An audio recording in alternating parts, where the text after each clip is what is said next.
La tierra prometida, conquistas, jueces y reyes. Después de recibir la ley en el Sinaí, la nación de Israel, ahora organizada y con la presencia de Dios en el tabernáculo, se pone en marcha hacia Canaán, la tierra prometida a Abraham. Llegan a un lugar llamado Cades Barnea, en la frontera misma de la tierra. El objetivo está al alcance de la mano. Moisés, siguiendo las instrucciones de Dios, envía a 12 espías, uno de cada tribu, para que exploren la tierra y traigan un informe. Durante 40 días, recorren Canaán. A su regreso confirman que la tierra es increíblemente fértil, una tierra que fluye leche y miel.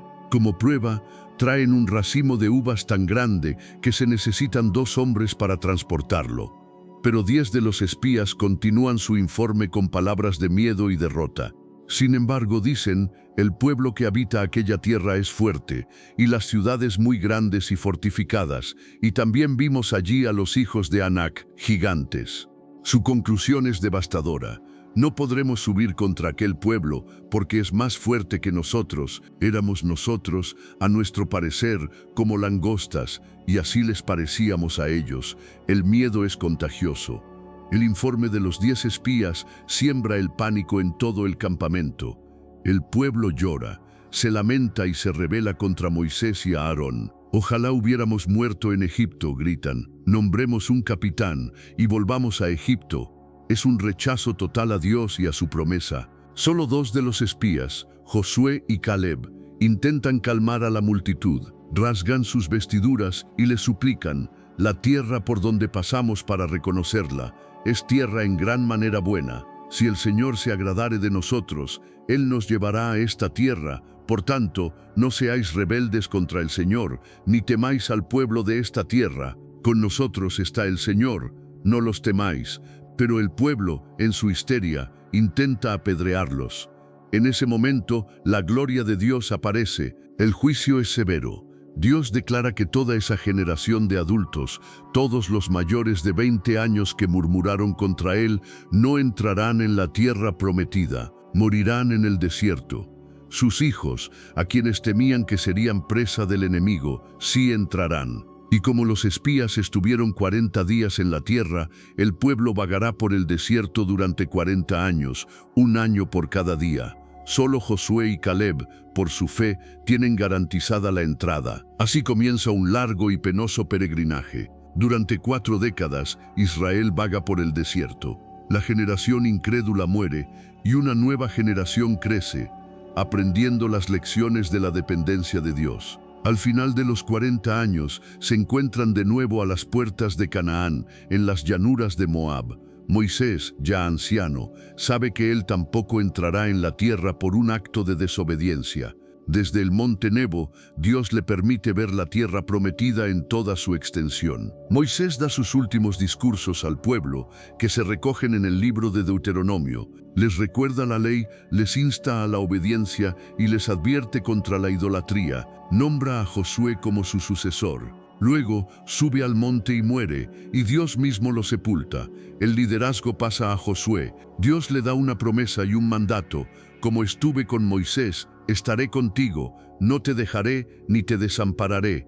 Esfuérzate y sé valiente, solamente esfuérzate y sé muy valiente, para cuidar de hacer conforme a toda la ley que mi siervo Moisés te mandó. La conquista de Canaán comienza con un milagro que recuerda al Éxodo. El río Jordán está en su punto más caudaloso. Cuando los sacerdotes que llevan el arca del pacto ponen sus pies en el agua, el río se detiene, amontonándose aguas arriba, y el pueblo cruza sobre tierra seca. La primera ciudad a conquistar es la imponente Jericó, con sus murallas infranqueables.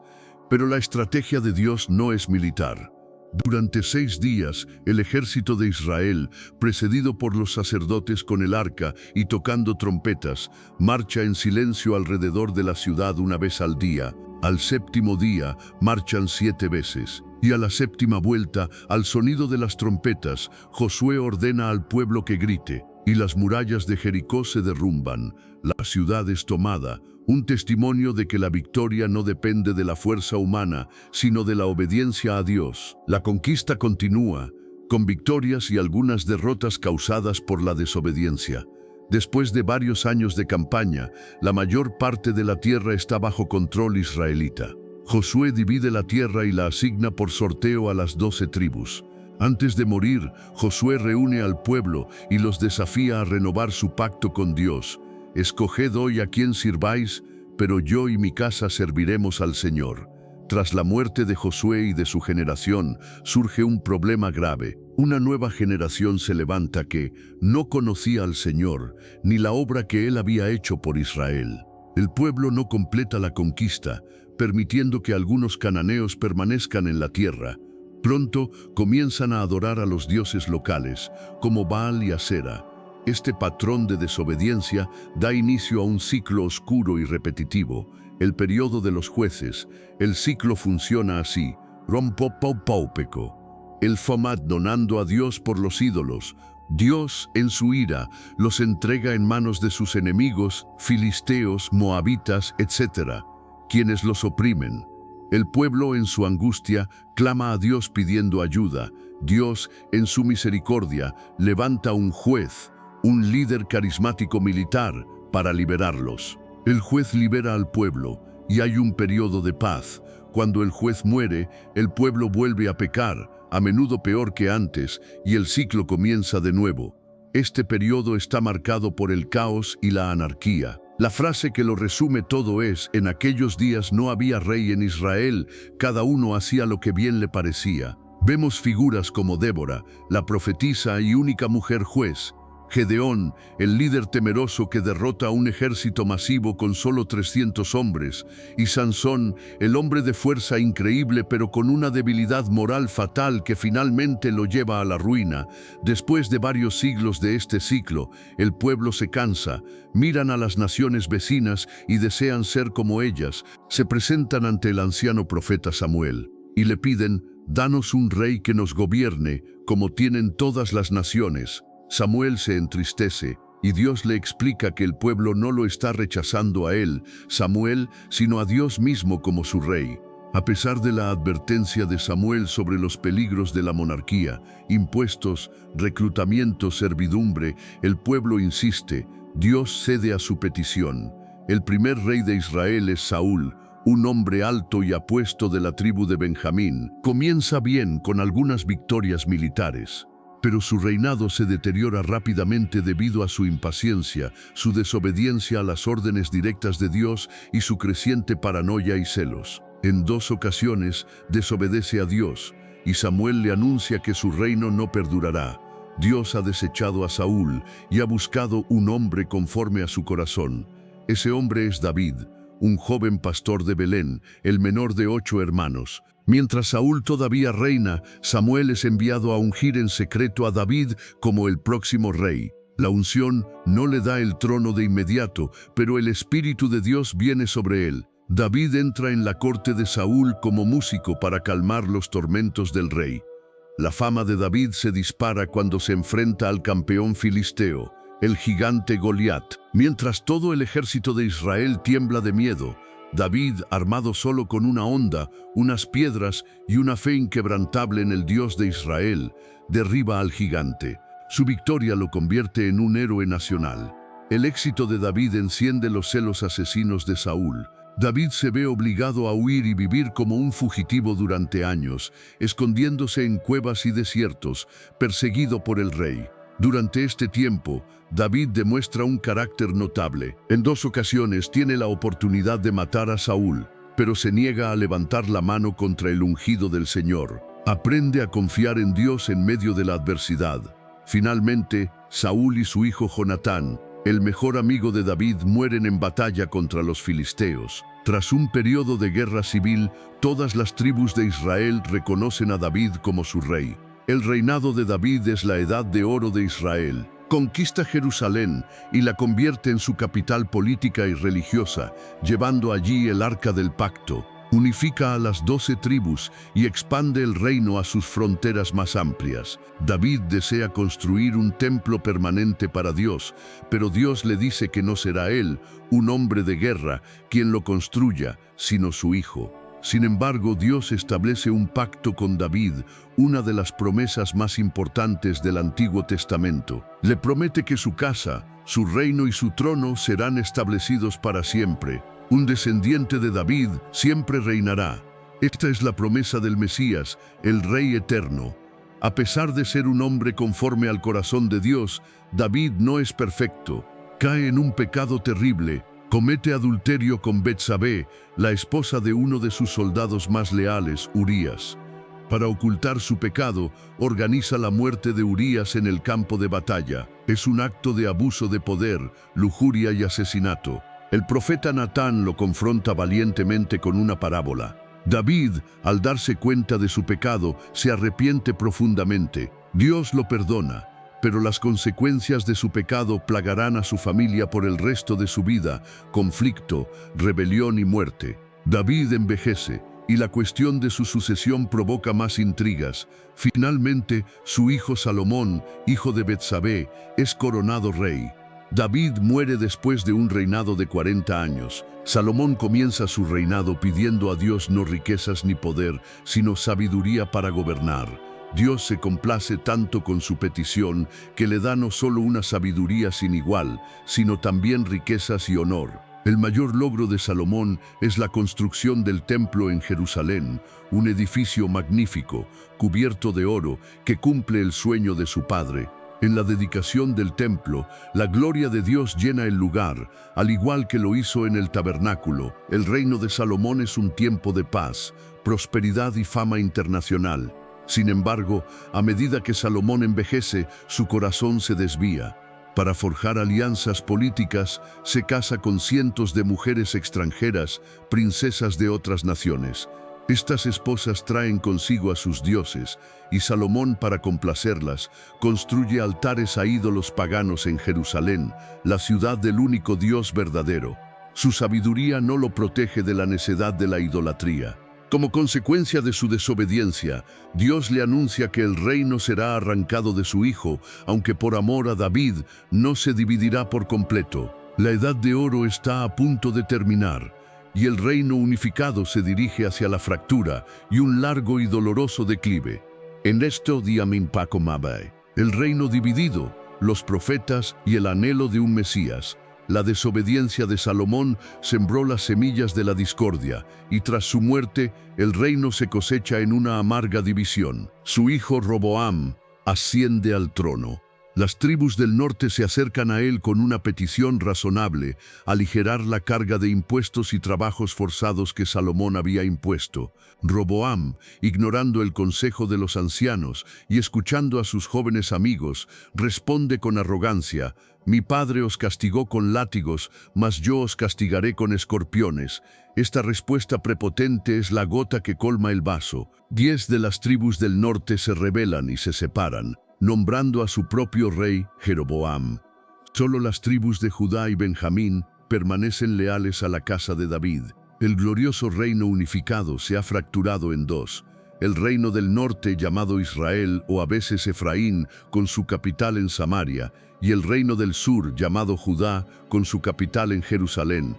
Jeroboam, el nuevo rey de Israel, enfrenta un problema político y religioso. El templo, el centro de adoración, está en Jerusalén, en el territorio enemigo. Temiendo que si su pueblo va a adorar allí, su lealtad vuelva al rey de Judá, toma una decisión fatal. Establece 2 centros de adoración alternativos en su reino, en Betel y en Dan. Y para que la gente adore, erige 2 becerros de oro, repitiendo el pecado del desierto. Declara: Israel, estos son tus dioses que te sacaron de Egipto. Este acto de idolatría patrocinada por el Estado se conoce como el pecado de Jeroboam y sella el destino del reino del norte.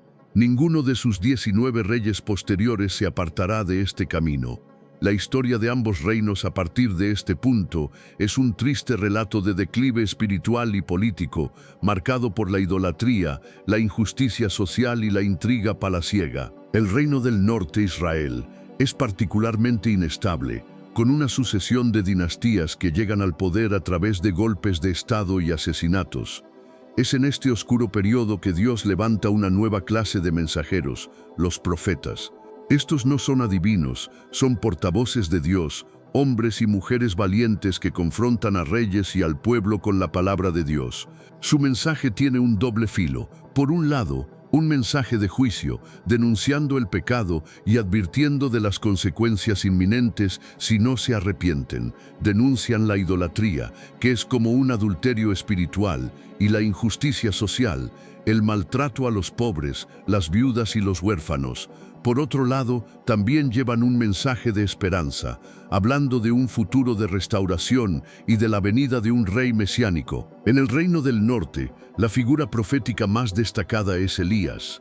Aparece en escena durante el reinado de Acab, posiblemente el peor rey de Israel, y su malvada esposa fenicia Jezabel, quien promueve la adoración a Baal a nivel nacional.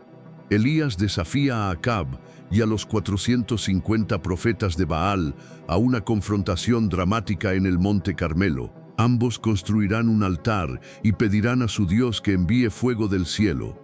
Los profetas de Baal claman y se lastiman durante horas, sin respuesta. Entonces Elías, después de empapar su altar con agua, ora a Dios, y un fuego consumidor desciende del cielo, probando que el Señor es Dios. A pesar de esta victoria, Elías huye de las amenazas de Jezabel y cae en una profunda depresión. Dios lo encuentra en el monte Horeb, no en el viento, ni en el terremoto, ni en el fuego, sino en un silbo apacible y delicado. Dios lo consuela, le da nuevas tareas y le revela que no está solo. Hay 7,000 en Israel que no han doblado la rodilla ante Baal. Elías finalmente no muere, sino que es llevado al cielo en un carro de fuego, y su manto profético cae sobre su sucesor Eliseo. Otros profetas como Amós, un pastor, denuncian la opresión de los ricos contra los pobres en Israel. Oseas utiliza la dolorosa experiencia de su propio matrimonio con una esposa infiel como una metáfora viviente de la infidelidad de Israel hacia Dios y el inquebrantable amor de Dios que anhela su regreso. Pero las advertencias de los profetas son ignoradas. La idolatría y la injusticia continúan sin cesar. Finalmente, el juicio anunciado llega. En el año 7 de Osahase, el poderoso imperio asirio invade el reino del norte, conquistan la capital, Samaria, y deportan a una gran parte de la población, esparciéndolos por su imperio. Para evitar futuras rebeliones, los asirios reasientan a pueblos extranjeros en la tierra de Israel. Estos se mezclan con la población israelita restante, dando origen a los samaritanos. Las 10 tribus del norte, como entidad política, desaparecen de la historia. El reino del sur, Judá, sobrevive a la caída del norte por unos 150 años más. Su historia es una mezcla de reyes buenos y malos. Algunos, como Ezequías y Josías, lideran reformas religiosas, limpiando el templo y llamando al pueblo a volver al pacto. Pero muchos otros promueven la idolatría, llegando incluso a practicar el sacrificio de niños.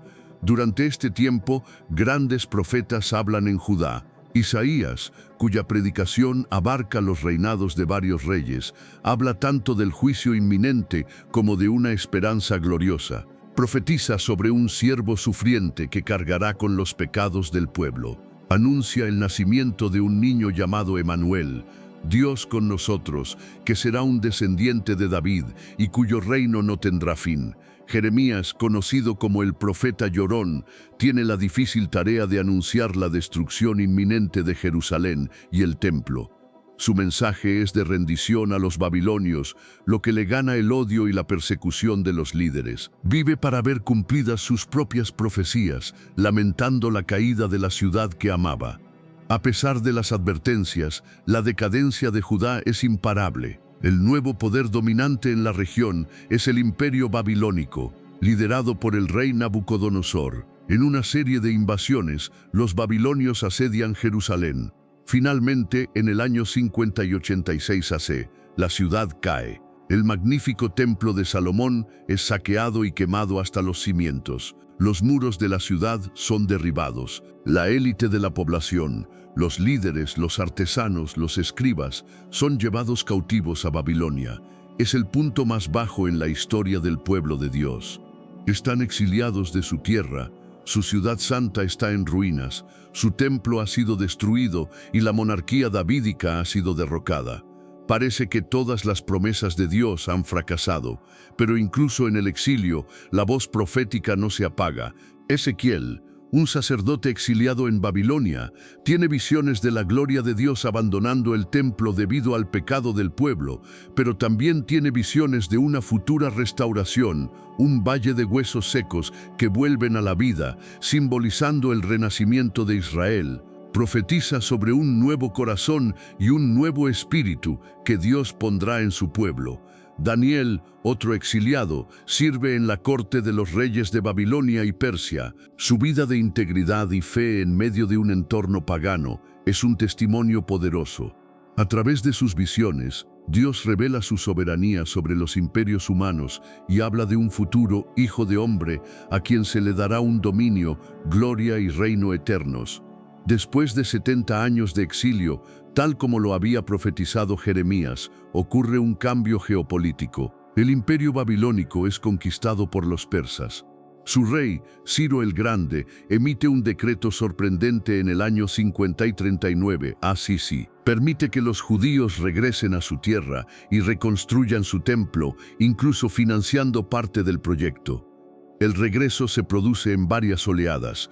Un primer grupo, liderado por Zorobabel, regresa y comienza la ardua tarea de reconstruir el templo. Enfrentan la oposición de los pueblos vecinos y su propio desánimo, pero animados por los profetas Ageo y Zacarías, finalmente completan un templo mucho más modesto que el de Salomón.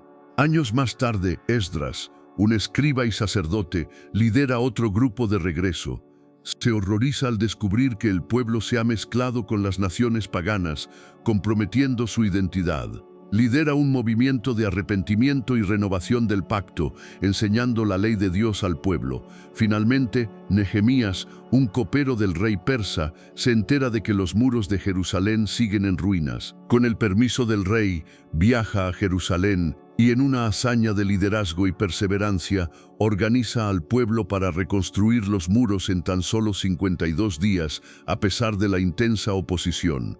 Con el templo reconstruido, el pueblo reinstalado en la tierra y los muros de Jerusalén levantados, la comunidad judía postexílica está establecida. Sin embargo, no son una nación soberana, están bajo el dominio persa. No tienen un rey de la línea de David en el trono. La gloria de la que hablaban los profetas no parece haberse materializado. El Antiguo Testamento se cierra con el profeta Malaquías, quien reprende al pueblo por su adoración mediocre y su infidelidad. Pero también termina con una promesa. Anuncia que Dios enviará un mensajero, un Elías, para preparar el camino antes de que venga el día del Señor, grande y terrible. Y entonces sigue un silencio. 400 años de silencio profético. El pueblo de Israel espera, aferrándose a las promesas. Esperan a su Mesías, el rey prometido del linaje de David, el siervo sufriente, el Hijo de Hombre, que vendrá a redimir a su pueblo y a establecer su reino eterno. El escenario está listo para el siguiente y más crucial acto de la historia de la salvación. Campus 6.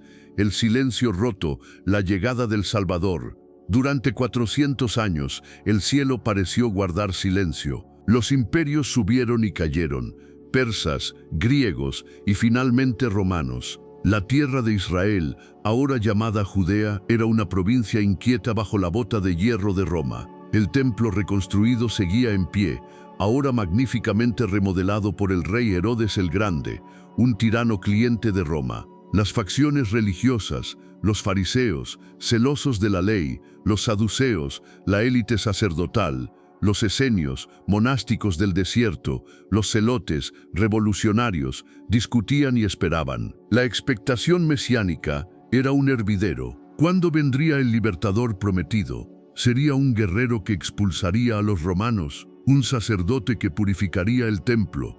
El silencio se rompe, no con un trueno, sino con un susurro. En el templo de Jerusalén, un anciano sacerdote llamado Zacarías está cumpliendo su turno, quemando incienso en el lugar santo. De repente un ángel, Gabriel, se le aparece. El miedo lo sobrecoge. El ángel le trae una noticia increíble.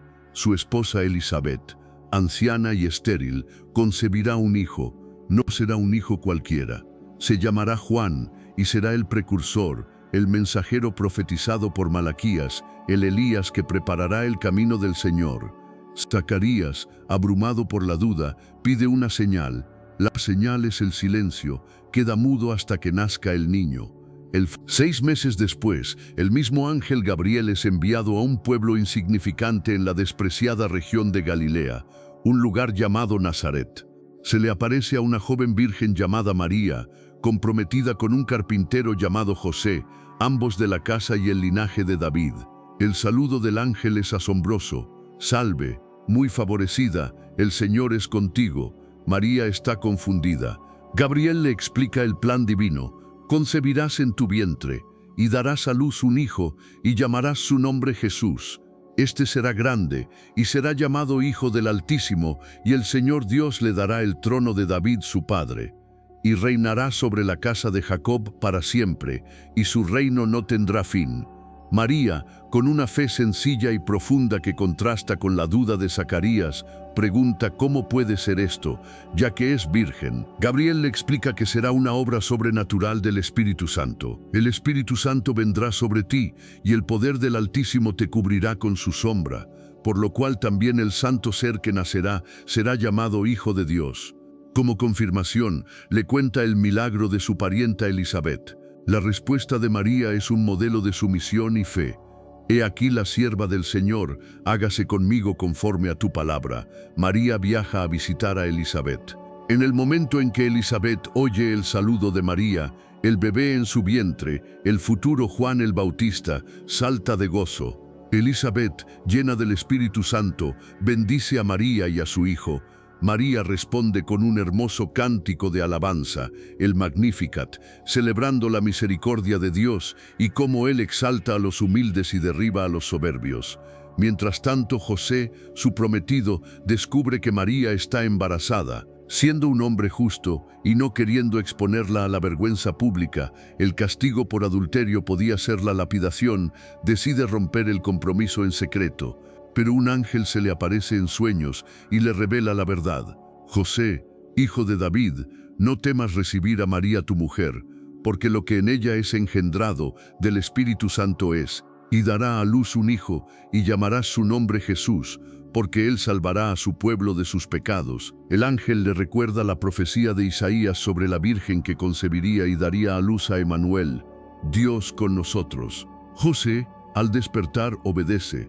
Toma a María como su esposa, completando la familia terrenal a través de la cual el Hijo de Dios entrará en el mundo.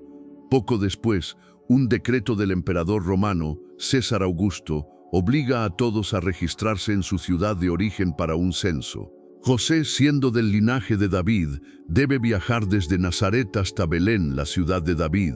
Un viaje arduo, especialmente para María, que está a punto de dar a luz. Llegan a Belén, una ciudad abarrotada por el censo. No hay lugar para ellos en el mesón. Encuentran refugio en un lugar humilde donde se guardan animales, un establo o una cueva. Y allí, en la más humilde de las circunstancias, María da a luz a su hijo primogénito. Lo envuelve en pañales y lo acuesta en un pesebre, un comedero para animales. El Rey del Universo, el Hijo de Dios, nace en la pobreza y el anonimato, pero el cielo no puede permanecer en silencio. En los campos cercanos, unos pastores, gente común, marginada socialmente, están velando por sus rebaños. De repente, un ángel del Señor se les aparece, y la gloria de Dios los rodea de luz. Están aterrorizados, pero el ángel les dice, no temáis, porque aquí os doy nuevas de gran gozo, que será para todo el pueblo, que os ha nacido hoy, en la ciudad de David, un Salvador, que es Cristo el Señor.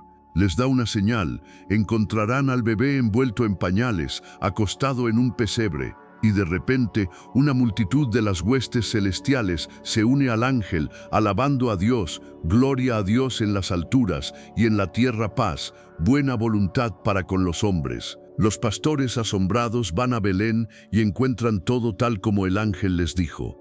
Se convierten en los primeros evangelistas, contando a todos lo que han visto y oído. Más tarde, llegan a Jerusalén unos sabios del Oriente, probablemente astrónomos o astrólogos de Persia. Han visto una estrella especial en el cielo y la han interpretado como la señal del nacimiento del nuevo rey de los judíos. Llegan preguntando, ¿dónde está el rey de los judíos que ha nacido? La noticia perturba al rey Herodes, paranoico y cruel. Ve a este niño como una amenaza a su trono. Convoca a los escribas, quienes le confirman que el profeta Miqueas predijo que el Mesías nacería en Belén. Herodes, con astucia, envía a los sabios a Belén, pidiéndoles que le informen cuando encuentren al niño, para que él también pueda adorarlo. Los sabios siguen la estrella hasta la casa donde están Jesús y María. Al ver al niño, se postran y lo adoran. Abren sus tesoros y le ofrecen regalos simbólicos: oro para un rey, incienso para una deidad y mirra, un perfume usado para el embalsamamiento, un presagio de su futura muerte. Advertidos en un sueño de las malas intenciones de Herodes, regresan a su país por otro camino. José también es advertido en un sueño. Un ángel le dice que huya a Egipto con su familia, porque Herodes buscará al niño para matarlo. La Sagrada Familia se convierte en refugiada política. Herodes, al verse burlado, desata su furia y ordena la masacre de todos los niños menores de 2 años en Belén y sus alrededores. Después de la muerte de Herodes, la familia regresa de Egipto. Temiendo al sucesor de Herodes en Judea, se establecen en Nazaret, cumpliendo otra profecía, que sería llamado Nazareno. Aparte de un episodio a los 12 años, cuando asombra a los maestros de la ley en el templo de Jerusalén con su entendimiento, los siguientes años de la vida de Jesús son silenciosos. Crece en Nazaret, un pueblo común, en una familia común, trabajando como carpintero. Durante 30 años, el Hijo de Dios vive una vida humana ordinaria, anónima, preparándose para el momento en que su ministerio público comenzará. El Salvador ha llegado, no como un conquistador, sino como un bebé indefenso.